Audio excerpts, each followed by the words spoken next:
What's up, fight fans? Welcome to Mr. Mustache MMA News. Today, I want to discuss a really exciting upcoming main event this Saturday. But before we get into it, don't forget to hit the like and subscribe button to continue getting more MMA content by yours truly and to help the channel grow. All right, guys, getting right into it. We got Joe Pyfer taking on Jack Hermansson in the middleweight division. This Saturday's main event, man. And a really exciting fight, compelling fight. You got Joe Pyfer, 3-0 since bursting onto the UFC scene. Finally getting his opportunity against a ranked opponent in Jack Hermansson, right? Where Joe so far has passed every test that they've thrown at him. His first fight against Alan Amedovski, where he just absolutely slept him in the first round. Had the second fight against the very experienced wrestling, grappling, savvy opponent in Gerald Meerschaert. Passed that test with flying colors, put him out, hit him hard, dropped him. He did not want to continue. Followed it up with another solid performance, showed his submission skills against Abdulrazak Al Hassan, where he was able to, I think it was an arm triangle choke, put him right to sleep. I think it was the second or third round. And just a phenomenal fight, right? I mean, you got Joe, who, since bursting on the scene, has looked confident, one-shot knockout power, is willing to fight anywhere, willing to take a punch. His massive confidence is something that I think is a huge attribute to the success that he's been finding, right?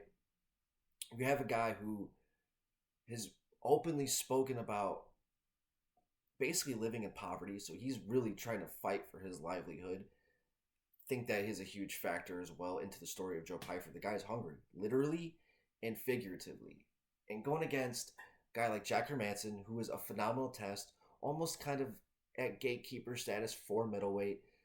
If you want to prove that you could hang with the ranked guys, I think Jack Hermansson's he's at that point in his career where he's going to be that dude that you have to take on to show that you're ready for the top 10 of the middleweights, right? And Jack, who burst on the scene about 4 or 5 years ago, 4 straight victories. You know, he had a victory over Jacare. He had that David Branch victory. And who else was it? Who else was it?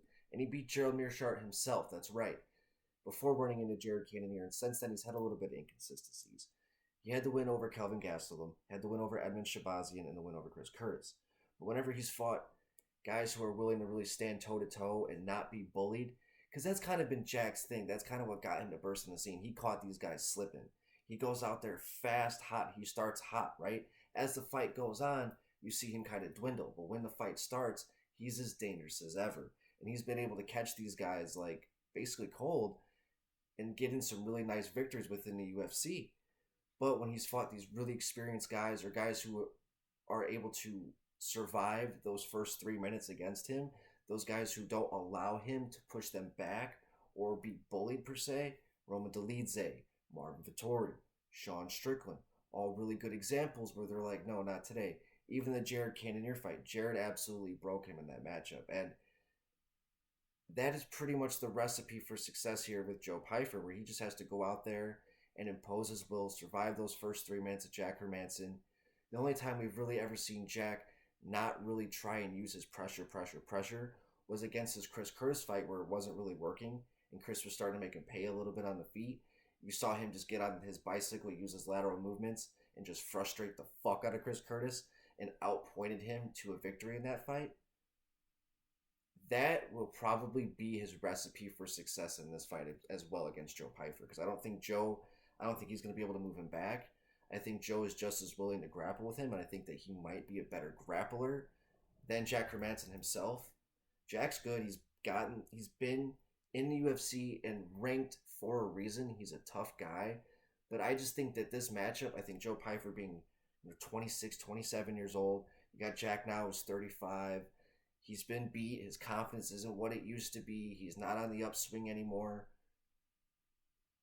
And I just think that Joey's got that one-shot knockout power. I can see him just stopping the takedowns, catching Jack coming in maybe early on.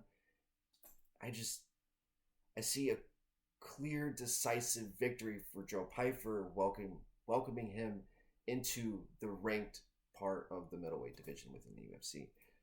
Guys, I'd love to hear your guys' thoughts. Do you guys think that Jack Hermansson is going to keep his status as a top 10 guy in the middleweight division? Or is it Joe Pyfer's time? I'd love to hear your guys' thoughts in the comment section. And guys, please don't forget to hit the like and subscribe button to continue getting more MMA content by yours truly and to help the channel grow. All right, that's going to do it for today, guys. Mr. Mustache, MMA News out. Let's fucking go, fight fans.